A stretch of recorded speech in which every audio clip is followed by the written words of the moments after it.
Every life has a story, and every story is worth sharing. Your story, my story, and our story speak of victory and defeat, joy and sorrow, resilience and vulnerability. They are not just our story, they are Christ's story in us. They are Kingdom Stories from Down Under. Among the first questions you ask somebody when you meet them is, what do they do for a living? Well, my guest tonight, if you would ask her what she does for a living, among the many hats that she wears, one of them is a drone pilot and a drone instructor. Now, this is very uncommon, I'm sure, but she has the skills and she has the love to teach people into this, but she also has a heart for much more meaningful things as well. I won't give too much away tonight because we want to discover her story as she shares it herself. We welcome to the show Janine Wood. Welcome, Janine. Thank you. When you say that to people that you're a drone pilot, how do they react? They normally go, wow, like as in drones. Yeah. It's a fancy name. It's a bit of name. a surprise, I think, for a woman to be doing that sort of work. Can you just say I'm a pilot and not say drone? No, that wouldn't be truthful. No, it wouldn't be. But it's just as important. Probably not so much in lives, but in the task itself. It's quite interesting, isn't it?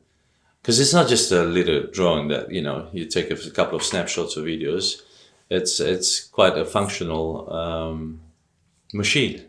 Very functional. They to become a drone pilot, you've got to pass 9 different subjects. Wow. And it gets sent into CASA, which is the Civil Aviation Safety Authority, along with a telephony radio operator certificate. So, yeah, it's a little bit involved. And quite a bit of money. How much does it cost to get a drone pilot's ticket? I'm not sure. Different companies charge different things. So at the time we were contracting to a company over East. And they would put on different packages for people to buy those packages, and then we'd just contract to them and do the work. But it would be in the high $9,000 or?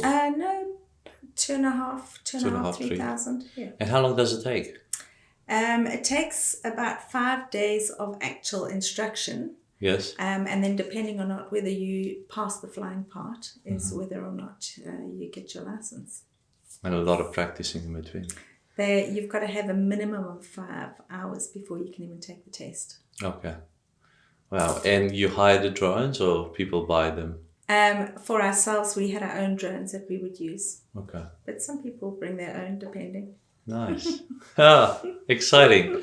And this job didn't even exist 5 years ago, did it? Or 6 years ago? It didn't exist at the time for us. Yeah. Anyway, for myself, it was just an extra hobby as such, in order to bring in some income while I was not earning any income.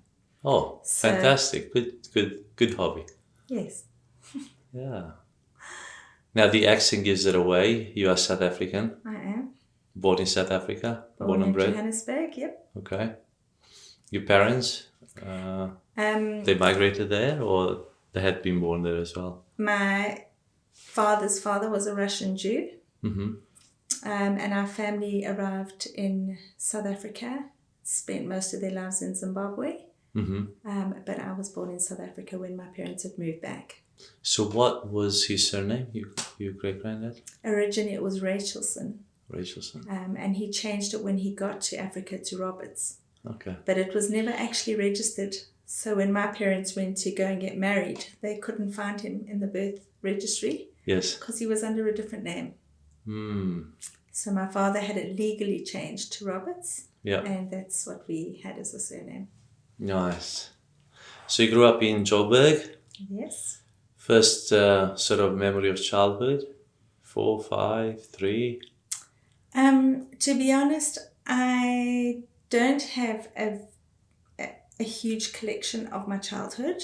I know at the age of 18 months I fell into a swimming pool, and my grandfather was cleaning the swimming pool and nobody realised that I'd fallen in, and my mum looked out the front door and said, "Where's Janine?" And he said, "Oh, I actually heard something falling in the deep end." he fished me out with his swimming pool net. So I nearly didn't make it. But obviously God had other plans for me. My childhood was a bit, it was full of turmoil, if I put it like that. My parents were, they argued a lot. There was a lot of friction. There was domestic violence in our house. My dad was an extremely wealthy man and never had too much time for us as children. So he was a distant father. In the home, but not fully present. Yes. I don't know quite. Yes, in and out the home. So as childhood memories, I don't remember a lot as a child, to be completely honest. I remember my friendships from a very young age, and a lot of those school friendships I still have today. That's from beautiful. The age of 5 or 6. Yes. Primary? Yes. Wow. You kept in touch with those people? Yes. Nice. How's school? So I was sent to boarding school at the age of 12. For high school or senior? For high school. So that was from the age of 12 up to standard 9, which is year 11. Yeah.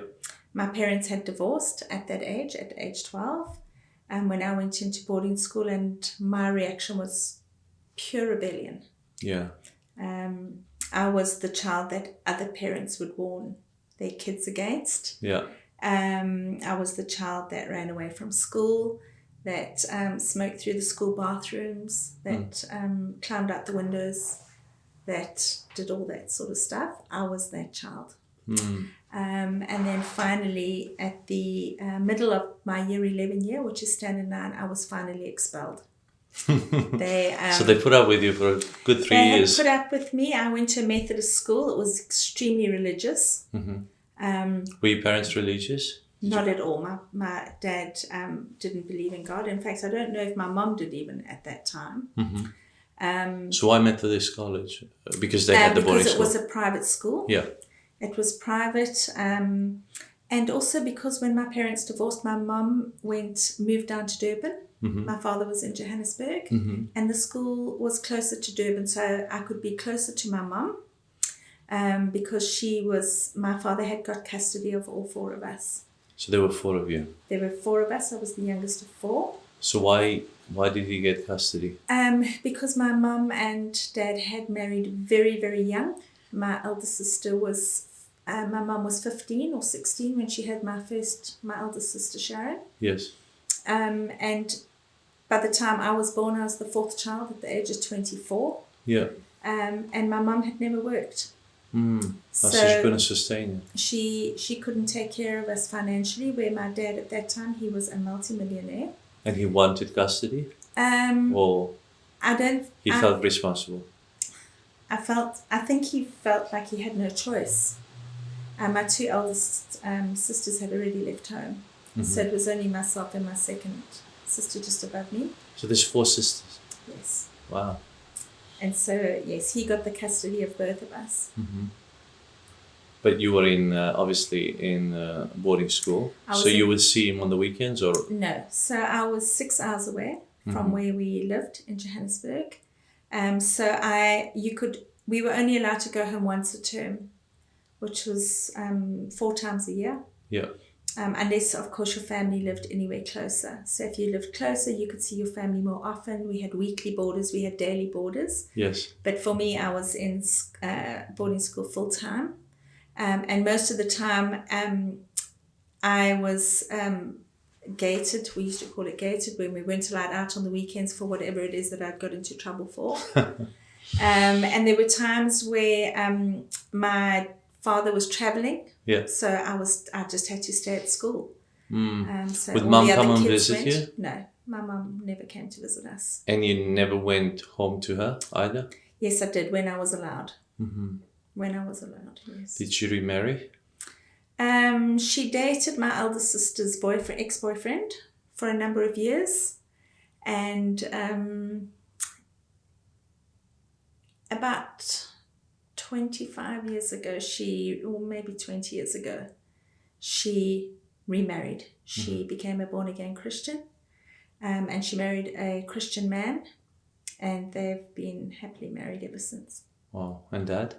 And my father passed away in 2002. Was he remarried? My father, he did remarry. My stepmom moved in a few days after my mom left. Mm-hmm. And she was not too much older than my elder sister. So she moved in, and together they had 2 children of their own. And she already had a child, so we were 7 in the end. Mm. But not all of us living at home, of course. So your dad died of? Heart attack. Okay. 60s? He was 62. Quite young. 62, 63, yes. So you get expelled from the Methodist Ladies College? So the MLC? So I met my ex-husband at the age of 13, 14. Mm-hmm. He was at an all-boys school just down the road, so he was quite a bit older than me. He was 5 years older. I met him when he was in his last year of school. Yeah. And he went off to do national service in the army. Mm-hmm. And of course, I continued at school. So the weekend that I got expelled, I'd applied for permission to take leave for the weekend. To be with him? Yes, and to go down to Durban. Mm-hmm. And on the Sunday when we were meant to come back, I said, no, I'm not coming back on Sunday. I'll come back on Monday morning with all the weekly boarders. Yeah. And they said, no, you need to come back Sunday night. Mm-hmm. So I went back Monday morning. So they kicked you out. And they kicked me out, yes. So back to bags? I had to pack up my bags straight away. So I had a piano teacher at school, who was my mother figure. She, for 5 years, my father paid for piano lessons. Yeah. And I never learned to play the piano. I would go by choice? Yes. But you got counselling? Yes. I got counselling, and I found the mother that I never had, that I always wanted. And she just loved me and accepted me. And if I didn't want to play, I didn't play. And if she wanted chatted? Yeah, we just chatted, that's all. So I'm still she's still part of my life. It was a safe haven for you. It was a safe She was house. my safe haven. She was. She absolutely was. So you called on her? I did. And when I got expelled, I was so happy. I never wanted to go to boarding school. I was forced to go. Yes. All I ever wanted was to be at home. Oh. So when I got expelled, for me, it was the best thing that could ever have happened. Did you know that then? Yes. I always wanted that.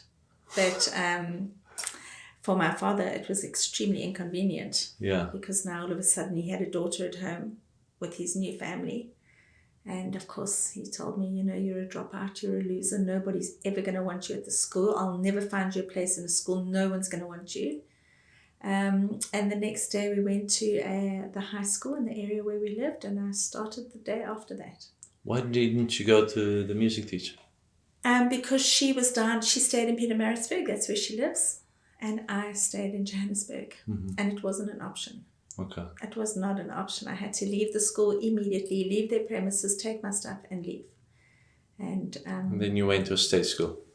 And then I went to a state school. I went to a day school. So I went home every single day. On Thursdays, I went gambling, horse racing and drinking champagne with my stepmother, because that's what she did on Thursdays. She was a lady of leisure. And I joined right in there. So I thoroughly enjoyed my last year of school.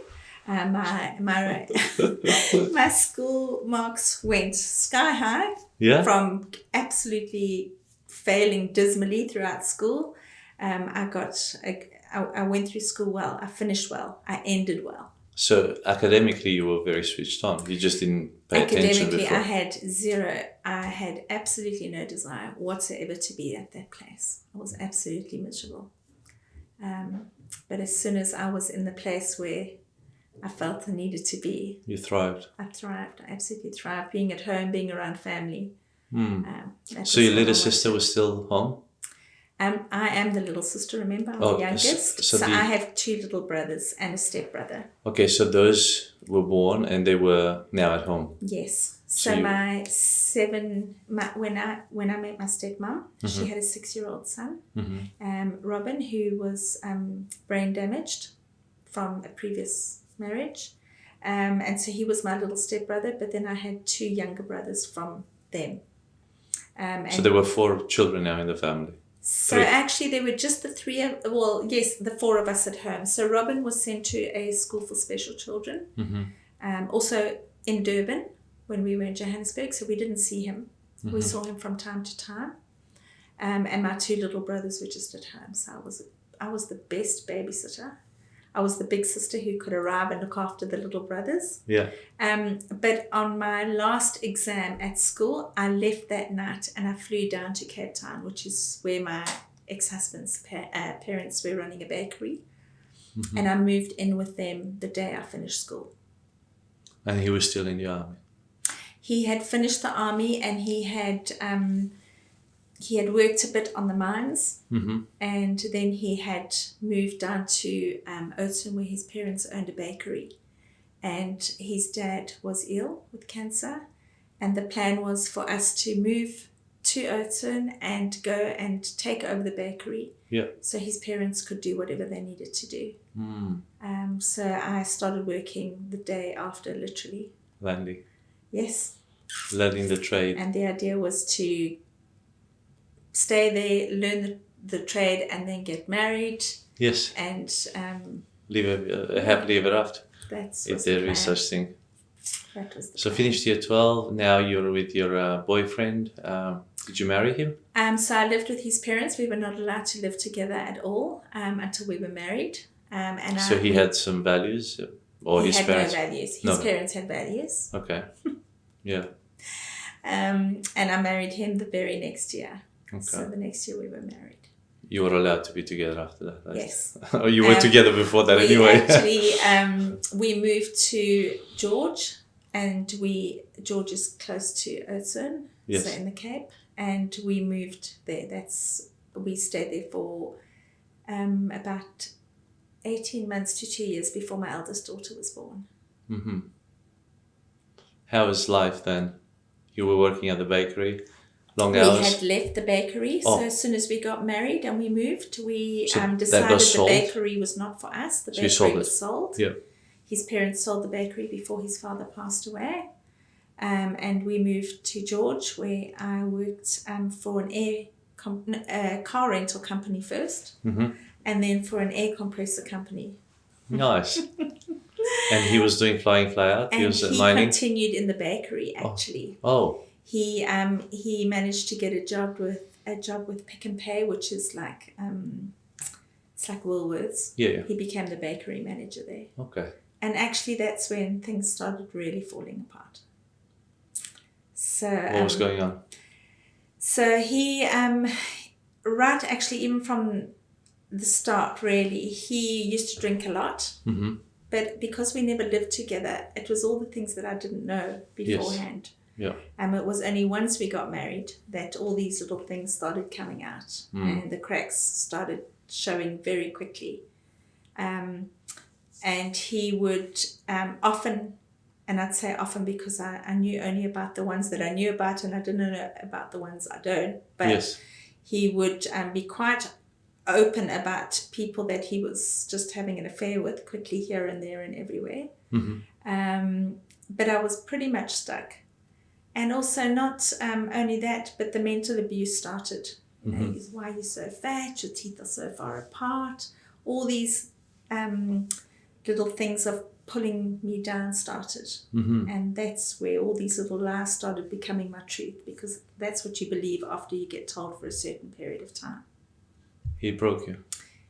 He slowly but surely broke me down, yes. So I did leave him. So you were enslaved in that relationship? 100%, yes. You couldn't see a way out for a long time?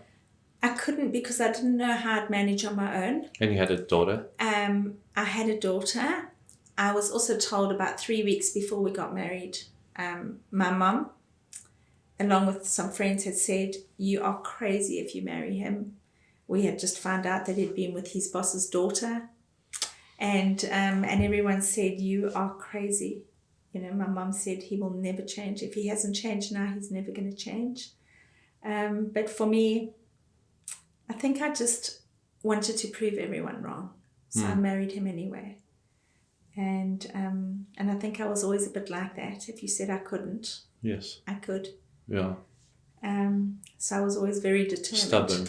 Extremely stubborn. Strong-willed. Very strong. You took that from mom or dad? Probably a bit of both. But probably more from my father. Yeah. He was a very hard man. He was Yeah. extremely hard. Yeah. He was very, very hard. So where did you go when you left your husband? So for the first, when Samantha turned a year, I flew to Durban to my mum's place. Mm-hmm. And it was while I was there that I said to her, I think I've made a mistake. I don't think I should stay. And she tried to talk me into staying with her. Yes. But after a few weeks, You I went back. realized, no, I can't actually manage without him. I have to go back. And it wasn't even him. Was he chasing you?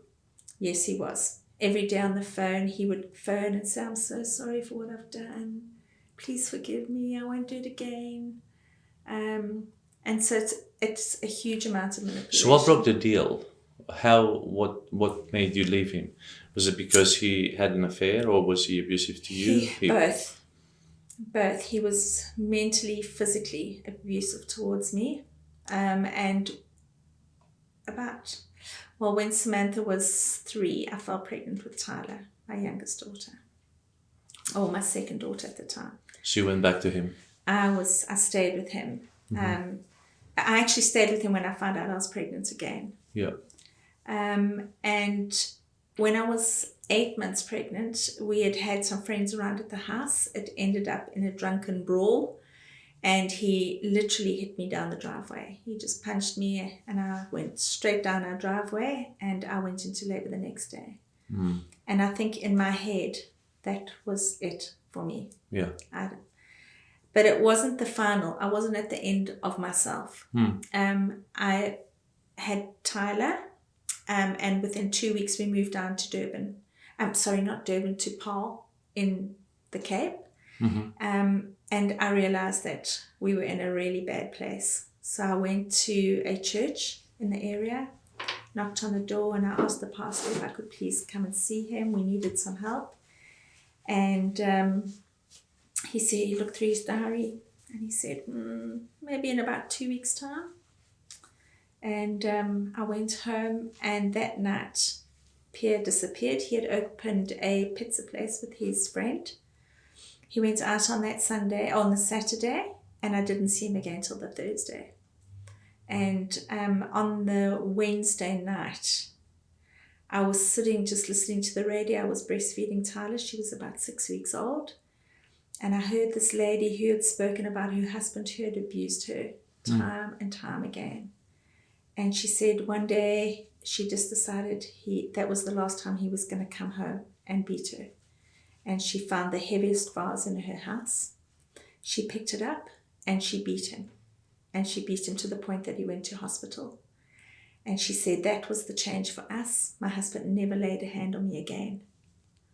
And I sat all night thinking about what was the heaviest item I had in my house. To bang him. And what I was going to do to him when he came home and abused me again. And he walked in the next morning. I was sitting on the couch in the lounge and I was just wearing his t-shirt. I had the baby in my arms. And he walked in. He was still staggering. I hadn't seen him for 4 days. And he walked in. He came over to kiss me and I pushed him away. And the keys I grabbed the car keys out his hand and he pulled them back, so I was bleeding on my hands. And then when I stood up, he took me by the throat and he held me against the wall. But I had already decided that was it. And from the commotion, Samantha came through. She was just 3 and she was saying, "What's going on?" And of course, he had me against the wall. Who came in? Samantha, my eldest daughter. How old was she And then? that is her first memory. She was 3. 3. She was 3.5. First memory of that. She remembers that like it was yesterday.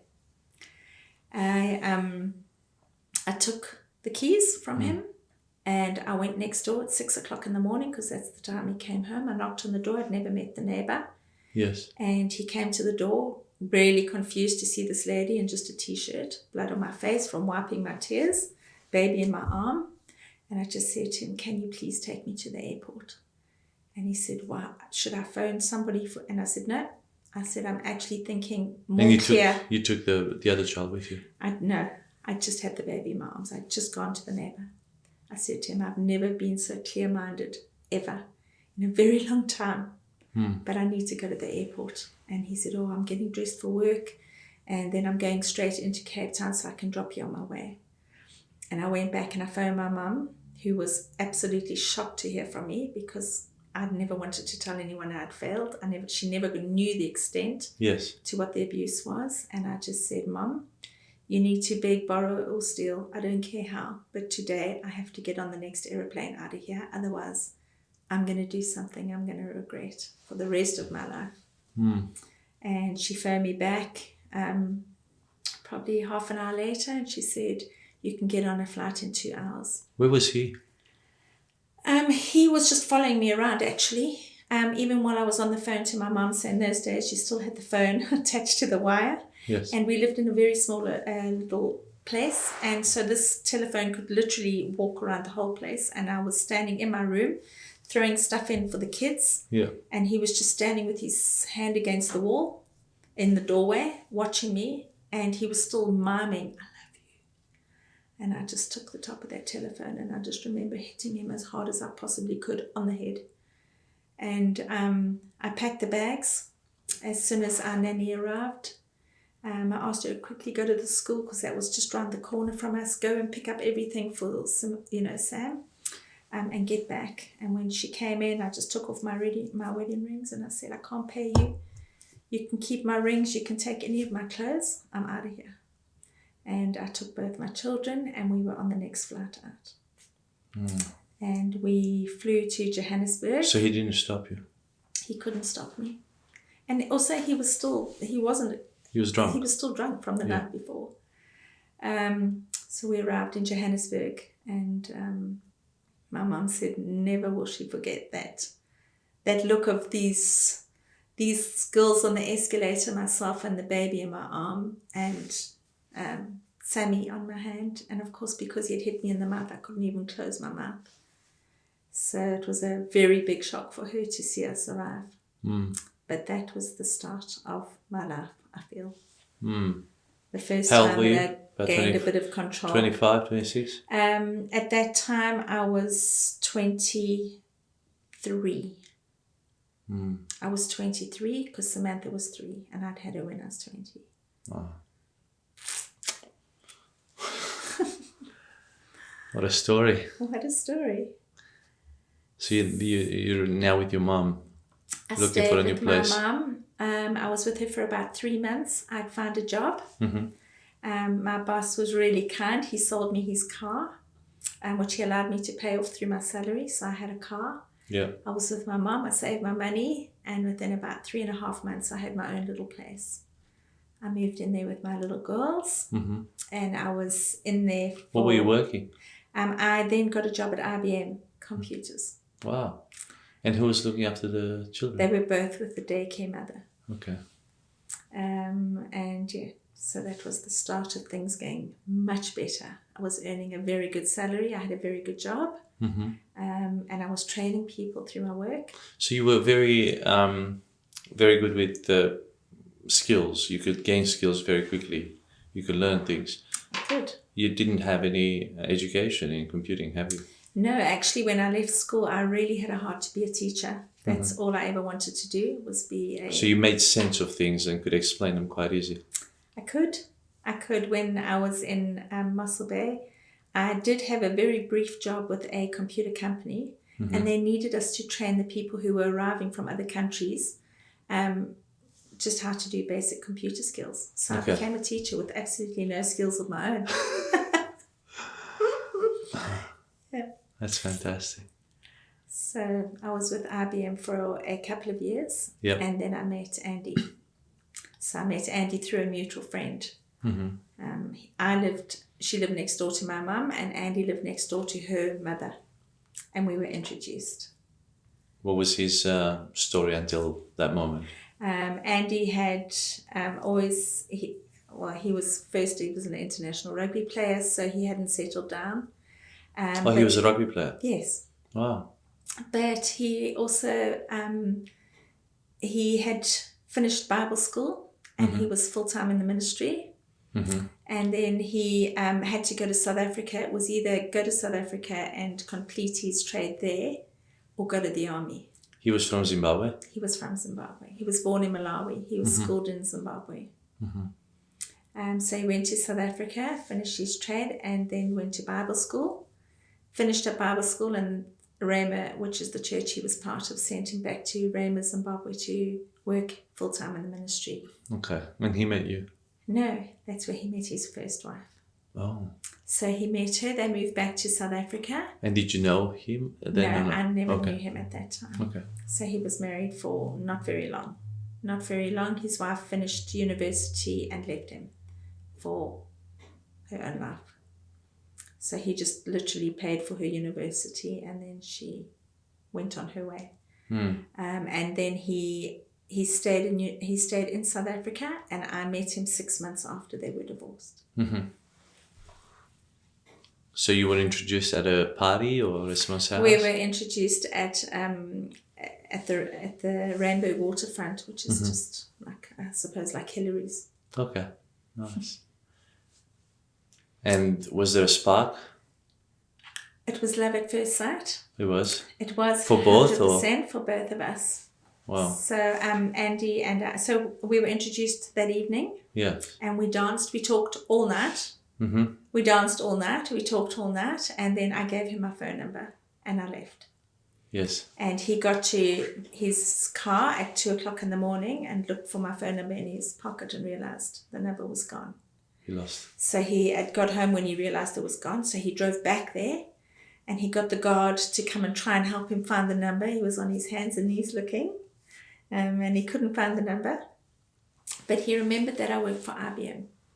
So on the Monday he phoned IBM and he said, may I speak to Janine? And they said, sure, which one? We have 7. And he said, I'm not sure, but maybe put me through to the first one. And when they put him through to this lady, he said, oh, hi Janine, it's Andy. And she said, yes, what can I help you with? And he realized it was the wrong one. So actually that week I was on training. I was at a different premises training some clients. And so by the time he got to the 4th one, he was too embarrassed to ask if it was me. So he waited for after hours, and then he contacted Maxine and he said, please, can you just give me Janine's phone number? And when he phoned me and I answered, he went, there was such relief. He said, finally. He said, hi Janine, it's Andy. And I said, oh, hello. And immediately so he came to a dinner party 2 days later. And that was the beginning of the end. Yeah. Yes. So, yeah. How long before you were married? About 6 months before we were married. Maybe a year. No, not quite a year. So he was quite into Christianity at that time, or he drifted away? Disillusioned? Well, for me, I'd given my life to the Lord when I was 12. And through my whole parents' divorce, I had taken my life back into my own hands at the age of about 13. And you know the path I went down.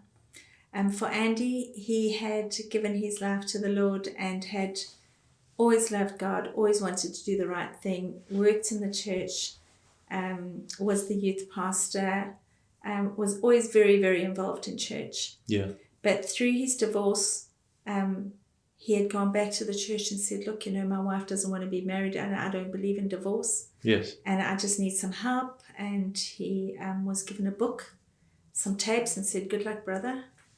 And then he was divorced. So for him, he felt disillusioned. He was left disappointed that he had to navigate what he never believed, never wanted. Yes. And so when I met him, he was not in the church. He had never left God, but he had left the church. And we never discussed it. We had never talked about the church. We never spoke about Christianity. And because I was on the road that I was on, I was smoking, I was taking dares and bets with everyone to drink, who could drink the most, and teaching him all sorts of things that,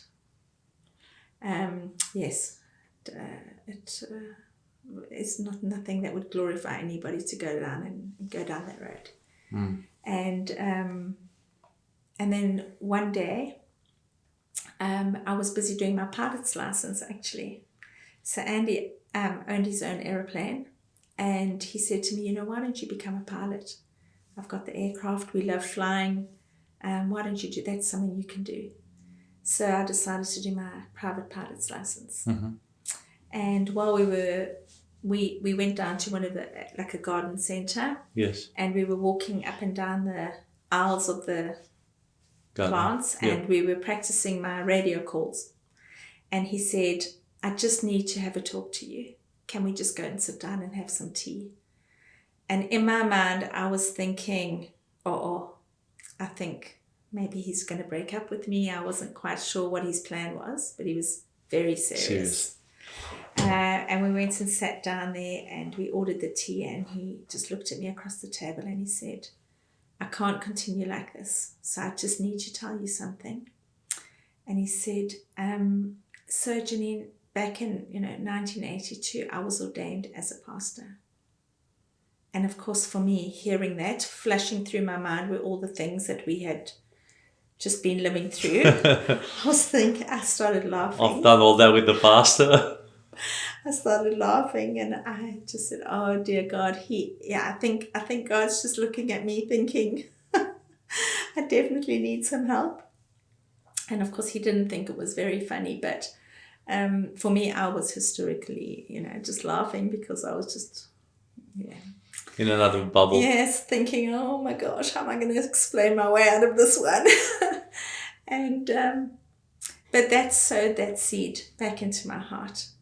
I started meditating on it and started thinking about more and more about God, and I kept trying to ask him questions. I kept saying, Andy, tell me more about God. Tell me about God.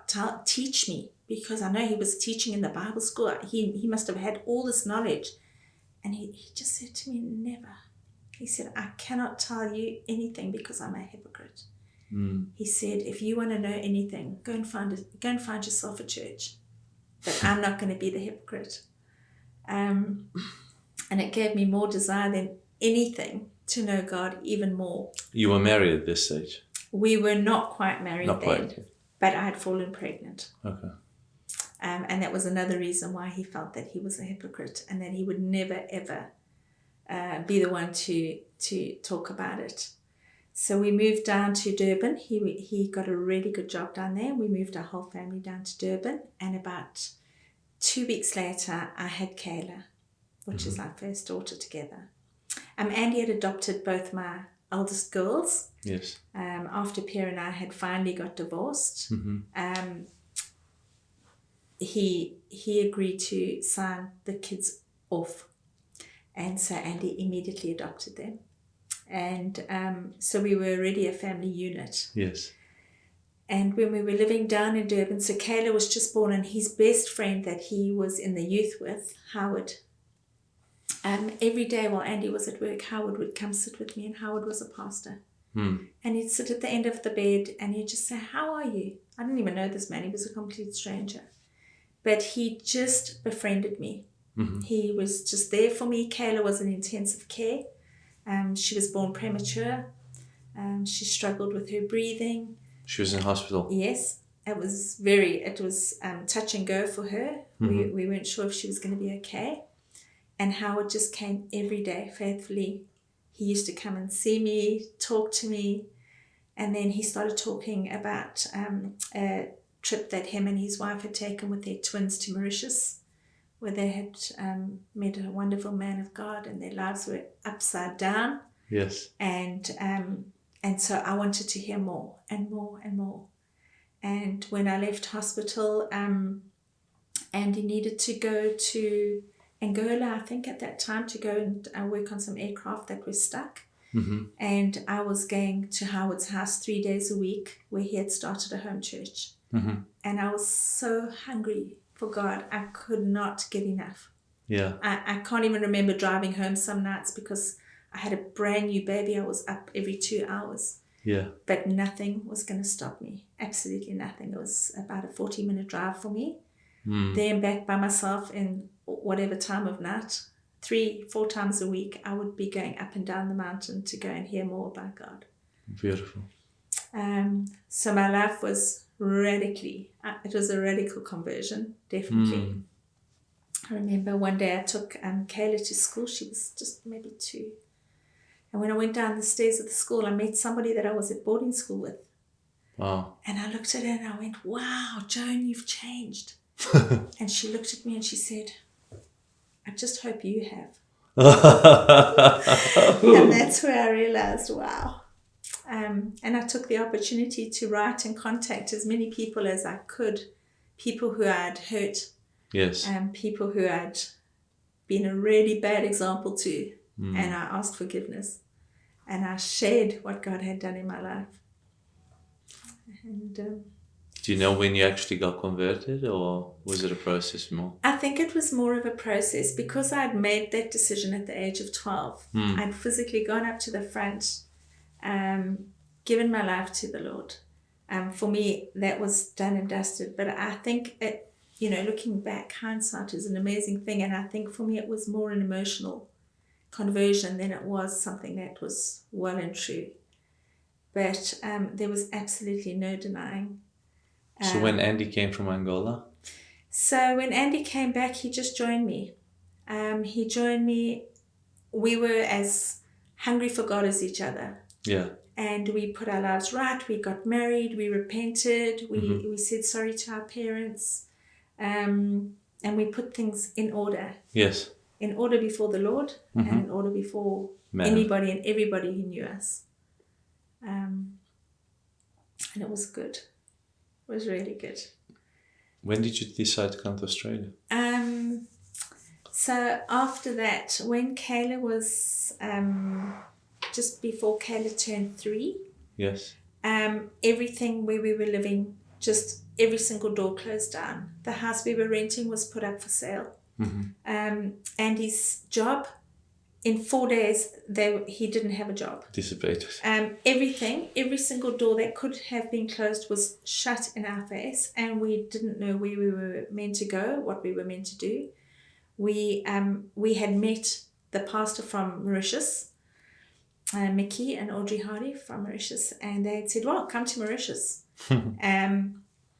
But we didn't feel that that's where God would want us at that time. We went to Zimbabwe. We went to Richard Langworthy, another pastor in Zimbabwe, at a church there, and we said, Richard, maybe this is where God wants us. And after staying a week or 2, he was like, guys, I don't believe this is where God wants you, but I'm not sure exactly where he wants you. Yeah. And we went back to Durban. We were staying with my sister who was trying to renovate her house, and we were all staying in one bedroom. And every day we would drop the kids at school, and then we would walk down to the beach and just seek the Lord, just cry to him, where do you want us? Where? It is clear it's not here. And one day Andy said, I know where we're going. God has spoken to me.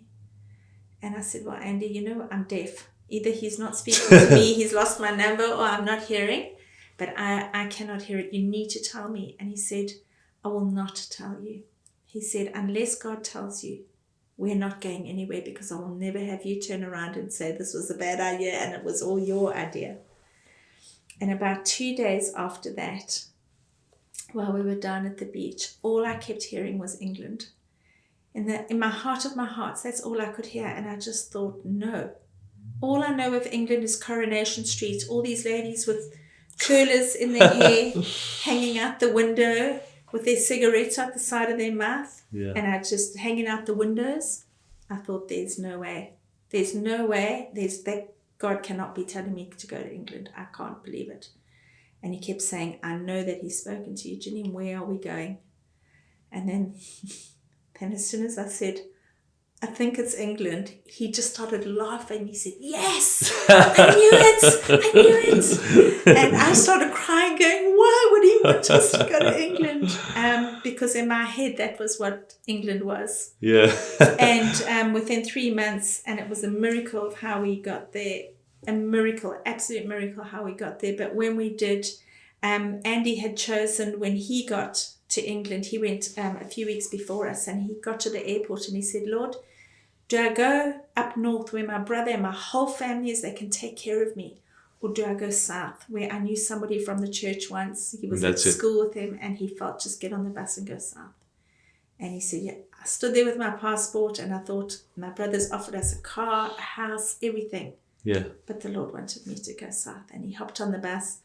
And when I arrived there, we moved to a little place called Ringwood, which is on the outskirts of the New Forest in England. So as I was driving down, expecting Coronation Street, there were just fields of green, this forest where there's ponies that walk wild everywhere, little rivers everywhere. It was just, I felt like I died and gone to heaven. It was absolutely everything opposite to what I'd imagined. Yeah. And we were blissfully happy there. We absolutely loved England. After 2 years in England, we started a little home church. Mm-hmm. And we just invited all our neighbours and whatever, yes, on our own, but in relationship with Mauritius. Yeah. And they said, listen, we'll send guys around to you on their way to Paris, on their way to America. And the ministry, the fivefold ministry guys would just come in and out to build you guys and help you. And we had a pastor from Kenya, Stephen Gashinga, who came in. We had 45 people that night. We saw 2 tiny little chickens and that much rice feed 40 people with leftovers. And from then the church was established. They said, get out of your house, move into a building. Yeah. You need to move into a building. And a couple of months later, they sent one of the pastors from Zimbabwe to England, Peter Mackenzie, and he came and took over as the pastor of the church. And we worked and supported and continued with him. Mm. So, was there a stigma? You couldn't operate as pastors? It wasn't a stigma. It was more a... I don't know if it was the timing of the Lord for us. We were still doing the work of God. We weren't looking for titles. We weren't looking for position. Mm. But it was also during that time that God needed to do something in Andy and I. Mm. We were arguing all the time.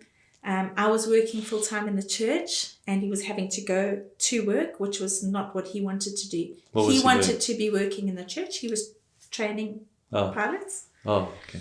He was doing the ground school. He was working there. So, he wanted to be in the church doing what I was doing in the church. And it brought a lot of friction.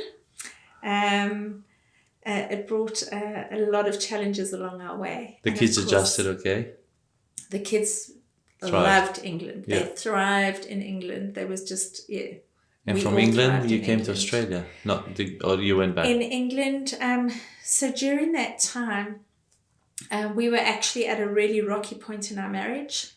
And Andy had the opportunity to go over to Mauritius and go and work with the elders in the church there. So he took a sabbatical and off he went. And I was so grateful. My heart was so rotten because I was so grateful to see the back of my husband and see him go to Mauritius, where my house could now be peaceful and we could just serve the Lord in peace. But that's not how God works. So while Andy was in Mauritius, he was complaining to all the elders there, my wife this and my wife that, and they were just saying, my brother, sorry, your wife is not here. Don't discuss your wife. If you have any issues, just speak to God about your wife. But we don't want to hear about her. And no matter how he tried, no matter which elder he spoke to, they all told him the same thing. My brother, your wife is in England. You speak to God about your wife. And while I was in England, I was just living my own little life. And I phoned our pastor, Peter, and I said, Pete, maybe we can just go for coffee. And he said, yes, I'd love to know how you're going without Andy. Yeah. Let's have a catch up. And we went and had coffee in the little village, and we sat down and we ordered our coffee. And he said, so how is it going? And I said, man, it's fantastic. I am so happy. I'm so happy that Andy's in Mauritius. Honestly, it is just peaceful and wonderful at home. Yeah. And he just looked at me and he said, my sister, he said, your heart is rotten. and your attitude sucks. And he said, I can't sit at this table and drink coffee with you. And he got up, took his car keys and left. And it was the first time that I really needed to examine my own heart. And it was rotten. I needed to repent. I just wasn't quite ready. The Lord took us a few more months before I was ready to just surrender. And by the time the Lord brought us back together after those couple of months, nothing could have stopped us.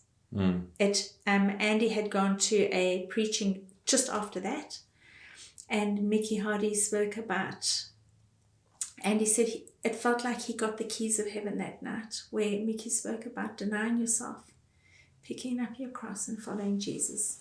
And he said, I realized at that moment that I was not ready to die for you. I was too selfish.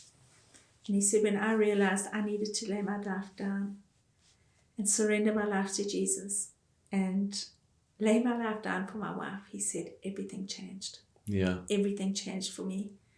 And God just started restoring us. It was amazing. The moment we both repented, God started working on us right where we were in England and in Mauritius. And like I said, by the time we saw each other, nothing could have stopped us. And so we stayed in Mauritius. We stayed there further to grow in the Lord, grow in the things of God, and learn from the people who were way ahead of us. And I stayed there for 9 months in the end. And he stayed for 6 months, and then he went back to work. And as soon as I got back I was in Mauritius actually, I had worked at a school during the time, and they were busy doing homeschooling. And when I discussed homeschooling with Andy, he said, never. You will never homeschool our kids. They will get to the end of their schooling and they will hate us because we have homeschooled them.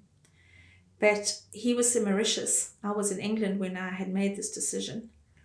And how long did he stay in Mauritius? He was there for 3 months before I joined him. And I had phoned the academy and I said, I'd really like to homeschool my kids. And they said, well, your husband and you have to sign the documentation. You need to be in agreement. And I said, oh, well, actually, my husband's in Mauritius and I'd like to start straight away. So they signed me up. They gave me all the books. And when I went to Mauritius, I had a whole suitcase just with the children's books because I hadn't told him yet. Yeah. And we spent the first week in Mauritius just as a family. A friend of ours kindly gave us their holiday home. And on the Friday, he said, we need to talk about the kids' schooling. Because, if you're going to stay So you were going to stay in Mauritius for a while? We were going to stay there for at least a couple of months, at least 6 months. Okay. And I said to him, Andy, I need to tell you what I've done. And the school is in a suitcase. Even while I was on the flight, I was just thinking, Lord, if you changed Pharaoh's heart, who's Andy Wood? You can get through this, And it's amazing how God works, because actually while Andy was in Mauritius, they had asked him, would he be the sports instructor for the children? Because he had this rugby background. Yeah. And the curriculum of the school was the same curriculum that I had signed up for in England without knowing that. Wow. It was this home education program.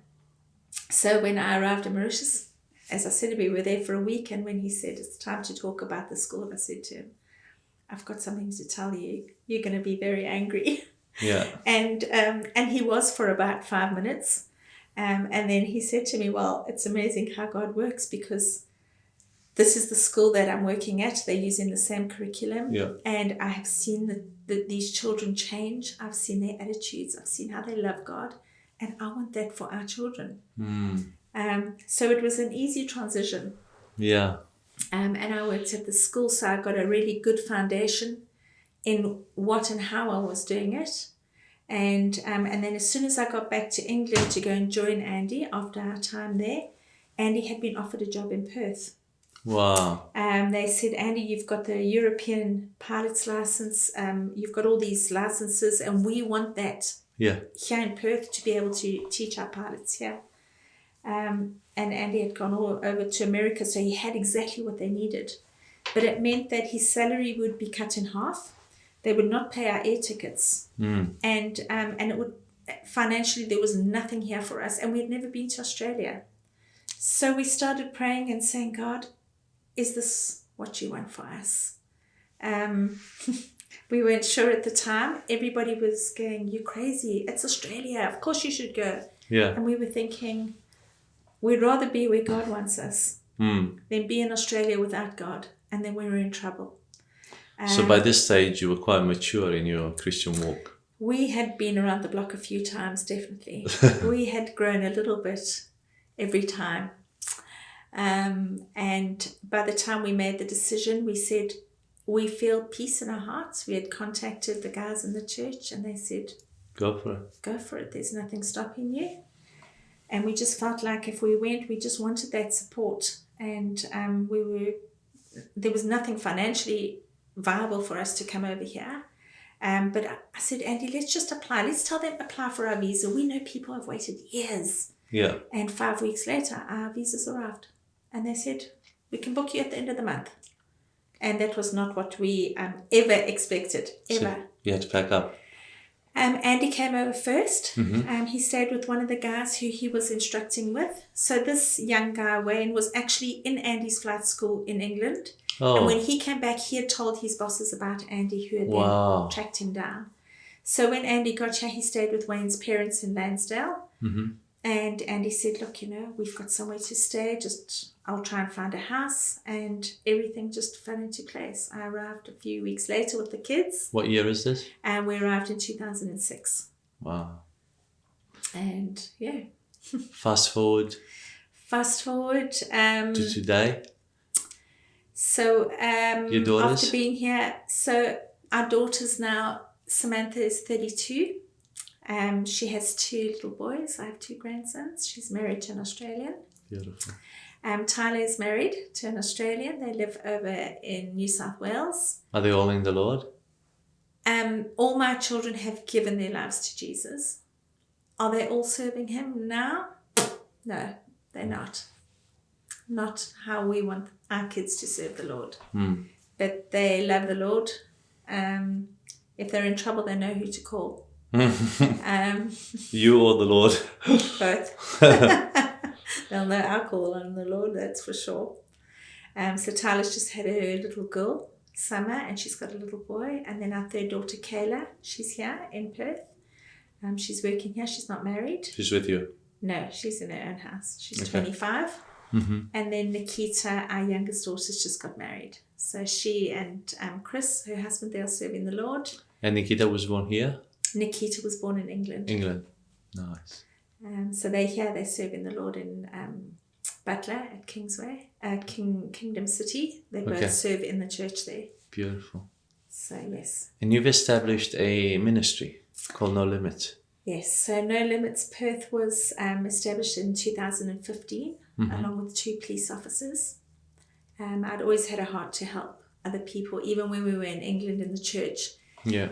God always provided like that. He would provide the stuff before I knew I needed it.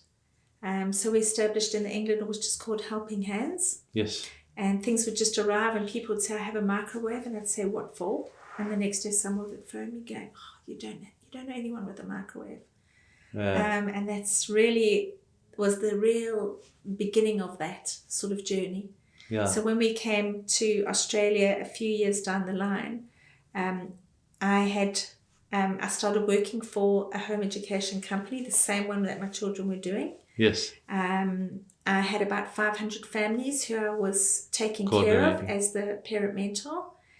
So I had a big network of people that I knew.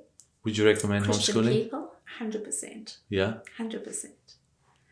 Wow. And every time I used to hear about a disaster, a fire, a flood, or whatever, I would just put it on my social media and just call out to the community and say, look, there's 5 or 6 people in this family, they're starting with nothing. And the community would just come leave stuff at my front door.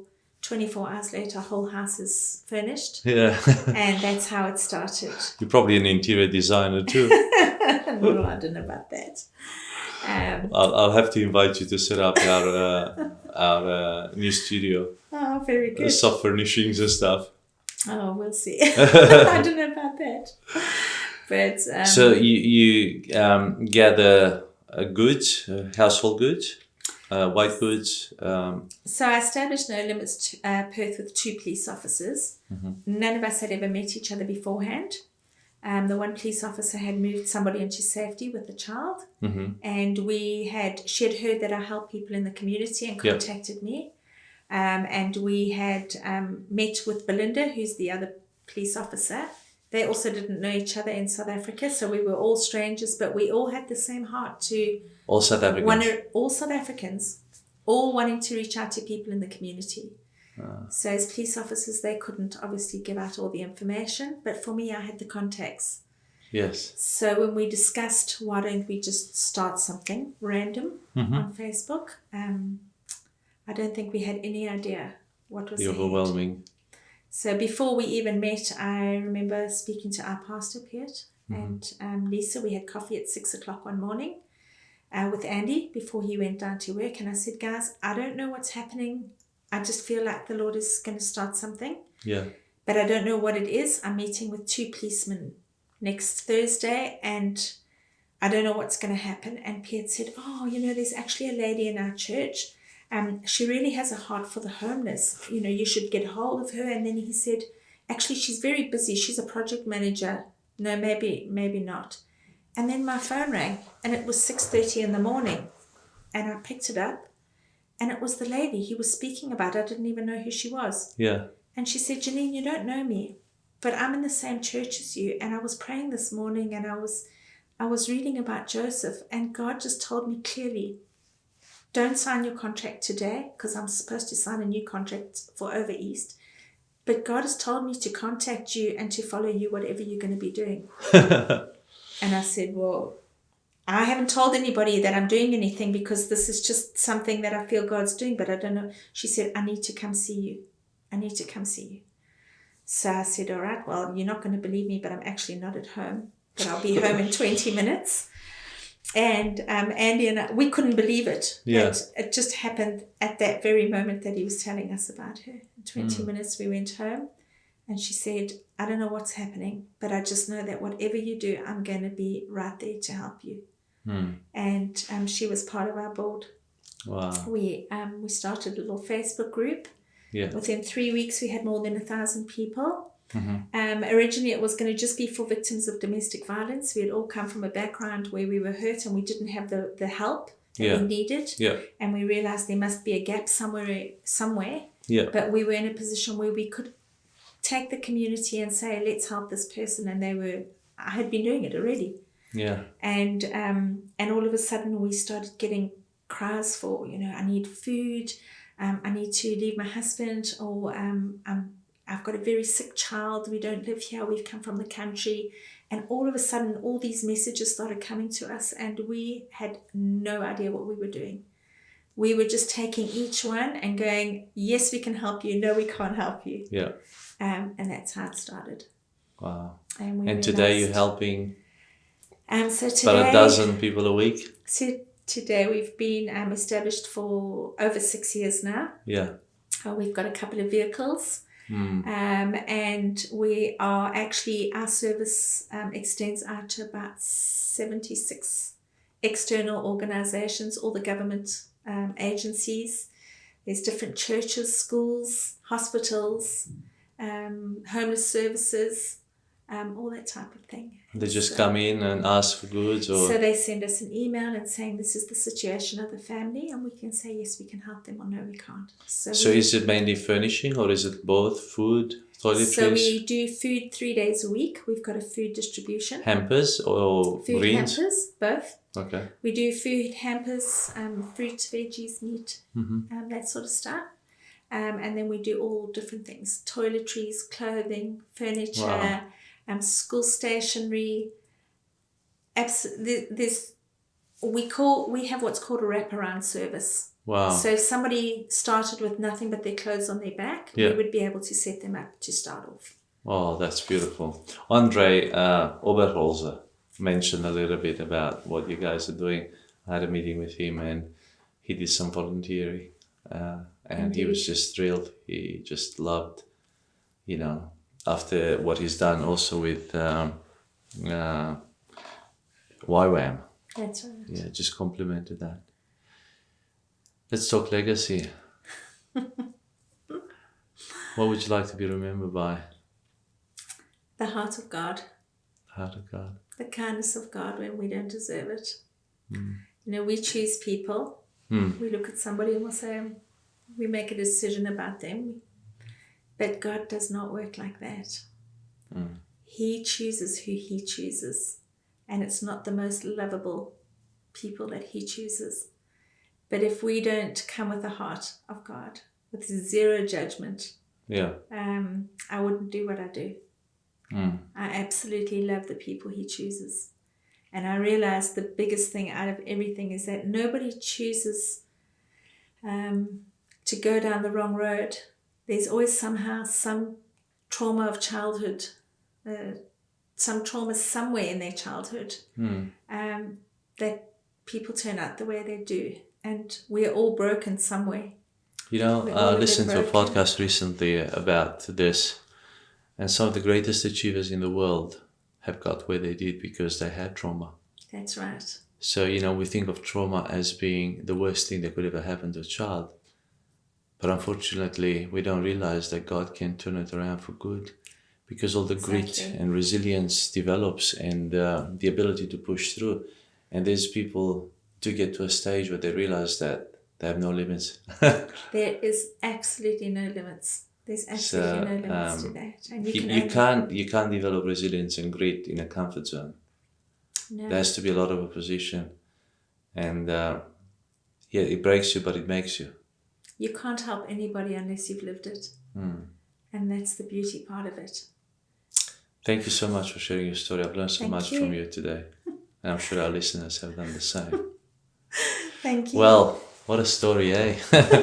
You know, when we first start talking with someone here at Kingdom Stories, you never know what you get, you know. And I'm sure that at the beginning of this story, you never envisaged what was about to unfold. But the beauty is that each story has its own way as it develops, its own journey, because our lives are so different. Yet God, throughout all this, you know, he looks after us and he provides for us. And he brings us home eventually. Yes, we may have scars. We may have suffered and lost, you know, a lot of time and energy and opportunities. But we do make it back, because his love just pulls us back. So today I just want to encourage you, whether you yourself are struggling or are in a dark place, or you have children or somebody close to you who's quite far away from the Lord, just keep pressing in prayer and keep believing God will bring it back. And just as Janine did and surrendered to the Lord, and so did Andy, her husband, they've managed to get through, and they are on the other side now. They are blessing other people and they are helping other people, and that's just a beautiful blessing. Do look them up if you're in Perth. The ministry is called No Limits. I just pray that you realize that we have no limits when we are with Christ. We are limitless in the way we love people, in the way we care for people, in the way we share the gospel, and the way we live our lives for the King. So I really pray that this encourages you, and I pray that you share it with other people in your wider circle so they can be uplifted and helped along the path.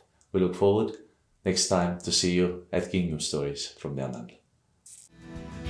Thank you for joining us on Kingdom Stories from Down Under. We'd love it if you would subscribe, rate, and share these stories with your wider community.